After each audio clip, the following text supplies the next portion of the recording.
Well, welcome to Growing the Ozarks. My name is Kelly McGowan with University of Missouri Extension, and today we have Bill Aldrich with us, and he is a member of the Master Gardeners of Greene County, and he is also the curator of the Rose Garden at the Springfield Botanical Gardens. So welcome, Bill. Thank you for joining us today. Thanks for having me. Yes.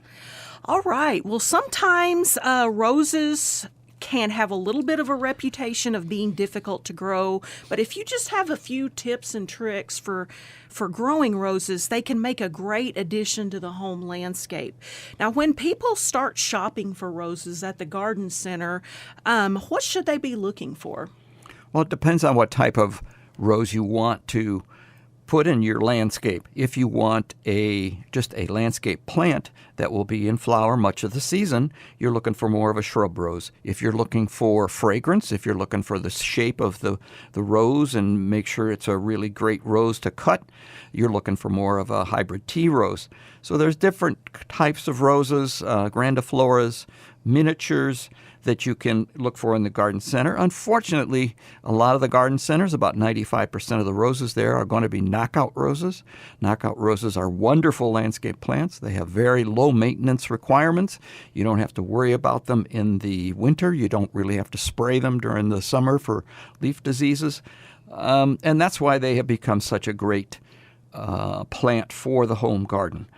However, they also don't have any fragrance. They're flowers that don't have a whole lot of petals, so they're fairly simple flowers, but they do flower over the course of the summer.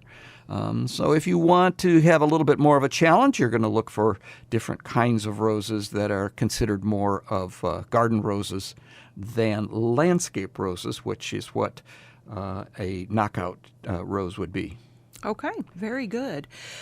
Can you tell us a little bit about bagged roses? I've been seeing a lot of roses in the store that are just kind of in plastic bags. Can you tell us about those and what to do when we get ready to plant those?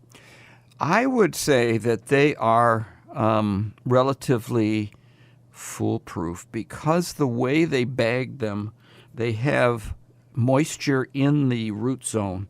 So they are bare root roses. There is no soil on those roses, but moisture is with them, and they're typically in a warm location, so they're starting to push their buds. You can start to see leaf start coming out of them. I bought some last year at a grocery store, put them right in the rose garden. They were just fine, except one of them was completely mislabeled, and so I thought I had a yellow rose. It turned out to be very bright red. Now, that's the downside of what those mass-produced roses are. But if you are just looking for a rose to try, I certainly would not say that they're something to avoid. I think that they are perfectly healthy rose plants. Okay, and they're usually pretty reasonably priced as well. Absolutely, yes. Yes, okay. When it comes to container roses, most of the roses at garden centers are in containers, usually gallon containers. When we get that plant home and we take it out of the container, can you tell us a little bit about prepping the planting hole for that plant? Well, the prepping of the planting hole, there are many different illustrations about how to plant like a bare, that you're talking about container roses versus a bare root. I would just dig a hole, make sure it's bigger than the root ball that you're taking out of your pot. What the best advice I've ever gotten is to mix the garden soil 50% to 50% potting mix, so a peat-based potting mix. So you're helping retain the moisture early on in that rose's life. So then you're going to backfill it. The thing that we're going to have to look for is it a own root rose or is it grafted? If it's grafted, you have to find that little knob at the base of the upper part of the plant and make sure to bury that at least an inch into the soil to keep it from sending out suckers. So that the height of where you're planting the plant is very important to make sure that it's not above the soil line. Now, if it is an own root rose, you probably can get away with not sinking it as deep as it might be otherwise.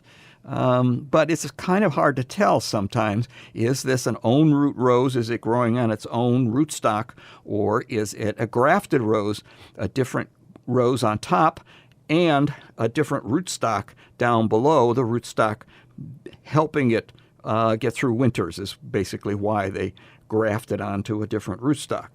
Okay, very good.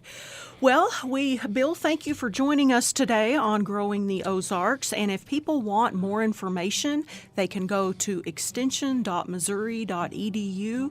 We have guide sheets on growing roses, planting, pruning, all of that. So thank you for joining us today on Growing the Ozarks, and please join us next month.